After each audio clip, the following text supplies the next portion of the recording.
ભજનની વાણીમાં એમ કહે છે, રાઠોડ કહે ગુરુ લાલ પ્રતાપે, તુસરા મટી છે તમામ. રાઠોડનું ભજન છે.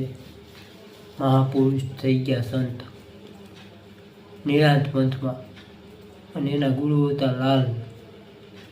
એટલે રાઠોડ એવું કહે છે, એટલે મારા વાલા ગુરુનો દેશ તો ગંગા સતીબાઈએ કીધું ને, એ તો આટી મેલો તો સમજાય. એ તો નુગરા સુજાણે સંસાર, એનો એરે ગયો અવતાર, તો ભક્તિ ખાંડા કેરી થાય. હે મારા કલેજા, એટલે આનંદમાં રહેવું, મોજમાં રહેવું ને. દુવાડ કે આપણે વારો અર્પણ ખુશ રાખે ને. આવા આપણા અવનવા વિડીયા જોતા રહેજો. રામ મનોહરસિંહ સરવૈયાની ચેનલ છે યુટ્યુબની, મારી પાસે સબસ્ક્રાઈબર કરજો, લાઈક કરજો ને ફોલો કરજો. ઇન્સ્ટાગ્રામમાં પણ આપણી ચેનલ છે ઇન્સ્ટાગ્રામમાં આપણું છે રામ મનોહરસિંહ સરવૈયાનું નામની આઈડી, ફેસબુકમાં બધે મારા વાલા વિડીયા જોતા રહેજો.